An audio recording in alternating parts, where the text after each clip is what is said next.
Hey everybody, Dr. B here. Last time we talked about what phishing is, how they do it, why healthcare providers are such perfect targets. And today I want a little shorter video, but I want to kind of show, I promised you last time I would show you some phishing emails so you understood what they look like. Then we can talk about what to do about them. But here's the thing, if phishing emails were easy to spot, they obviously wouldn't work, and they are working. So they've gotten really good at it. The first thing you need to understand is that these are designed by professionals. They look real. They have real logos. They sound urgent.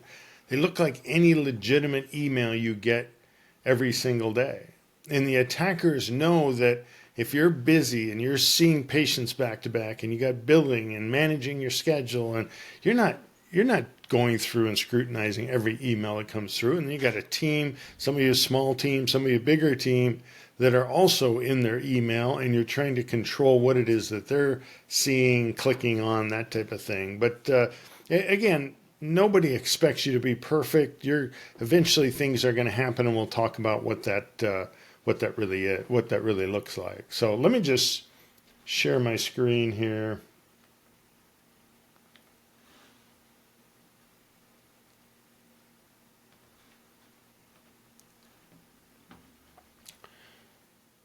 So here's a good example of a phishing email. Looks legit, no real red flags on it necessarily. Kind of personal. Here are the documents I need you to review. I actually sent them through Excel, and they actually give a password. Click this link to review the document. The name actually matched. Everything matched and seemed legit on this email, and that's how they get you. And then the next one would be this one. These come quite often. Looks like it's something, it'll come from somebody that you actually know, somebody that's in your contact list. So that too seems like it's something somebody wants to share with you. You click on this link to open up the documents, and that's obviously when the phishing attack happens. So nothing too exciting about them. And these would be this where you're clicking on an actual document. To me, from a healthcare provider standpoint, would be the most concerning, because that's where they're typically putting some kind of a malware on your computer. The other ones where you click a link and it says to go change your credentials or something like that, they might get a credit card, they might get some login credentials that they'll use over other sites. The biggest concern to me, with HIPAA security and patient information, that type of thing, so the ones that are going to put something on your computer, kind of surf through your computer to see what's on there for patients and PHI and information, or more importantly, access your EHR billing system, depending on how it's set up, and now you've exposed all that patient information to it. But my main point is they don't look very exciting. They look like anything else that comes across. They're not as obvious as they used to be, and I think that's why they've gotten to be so popular and so difficult to stop or protect people against. So let me just get rid of this. That the reality of it is, essentially at the end of the day, in a small practice, you're the security department, you're the IT department. And we can say we assign a team member to that role as being our security officer. Totally get that, as you should, but at the end of the day, it's coming back to you. You don't have a tech team that's going to catch this. There's no spam filter that's going to block everything. In time, in other videos, we'll go through making sure your email systems are set up to block as much as possible.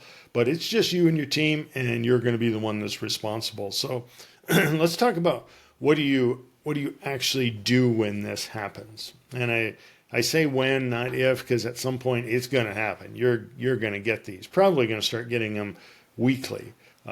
I know I see them come across my desk weekly. Obviously, it's the space I'm in. I work with a lot of healthcare providers, so I see a lot of this stuff. But it's getting pretty common. First scenario is you think you clicked on something that probably wasn't something you should have. You just kind of knee-jerk saw it, clicked on it, and you're like, oh crap, I saw a video from the protective practice telling me I shouldn't be doing that. And then you realize it's too late.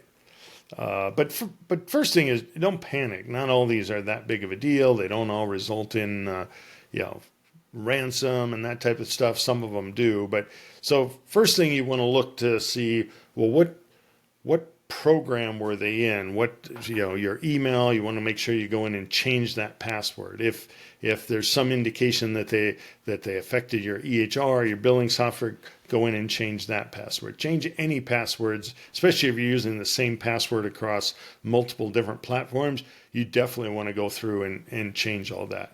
Check your sent folder. See, is your email sending out emails that you didn't send? Obviously, that's huge red flag.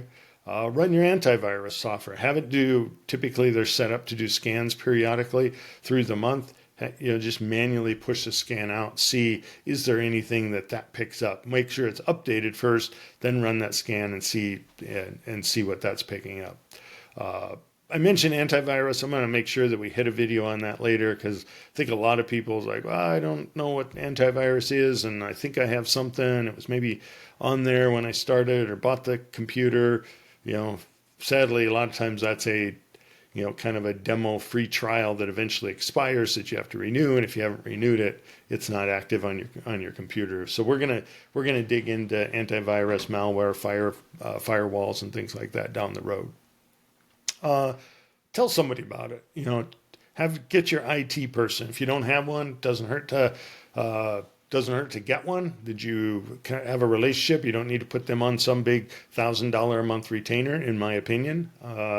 But you certainly can if that's an area you want to be extra diligent on. But there's a lot of good people that can kind of walk you through the checks, potentially come to your office, look at your systems, scan them, make sure that there's nothing going on.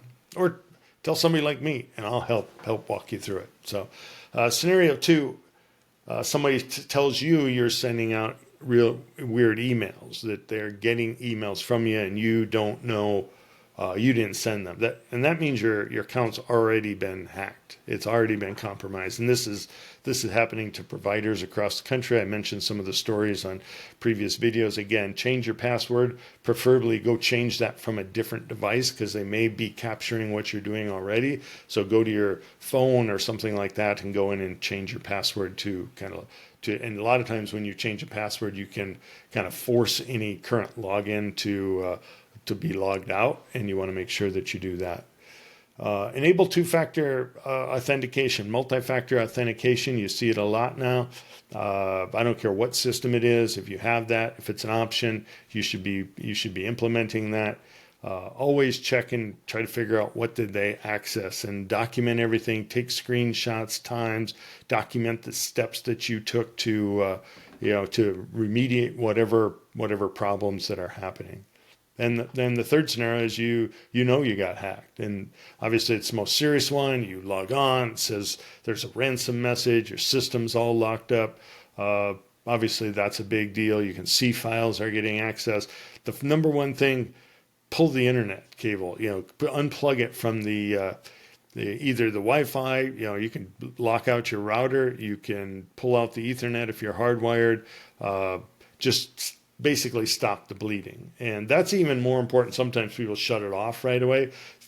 Sometimes that shutting it off and turning it on can be the trigger that activates malware. So it might have downloaded when you clicked on something, but it sits there kind of dormant until a certain thing happens on your computer, and that's the trigger to set it off. So turning it off isn't necessarily the thing you want to do before you actually disconnect it from the internet so they can't have access to anything on there again. And that's probably, I mentioned that on this third scenario, but it's probably the case for any time you click on something like that you should, pull the Ethernet cable, shut the Wi-Fi off to it, just kind of at least compartmentalize what's happened there.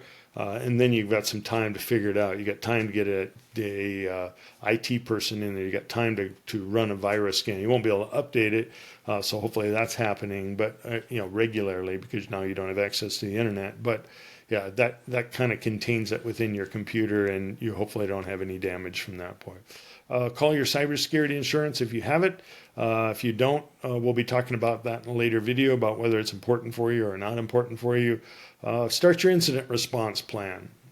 And if you just said incident response, what? That's a problem. And we're going to fix that in time. But essentially, what a lot of providers don't realize, under HIPAA, you're required to have something called a security risk analysis. And I think I might have mentioned on a previous video, I spoke at a convention here not too long ago, probably 200 people in the room, give or take.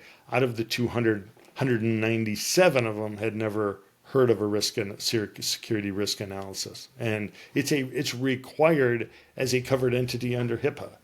And we'll go into that in detail. We'll talk about some solutions for you to make that easier. But essentially, it's the government saying you need to understand what your security risks are, and you need to have a plan for it. And phishing emails are probably your biggest threat because they work.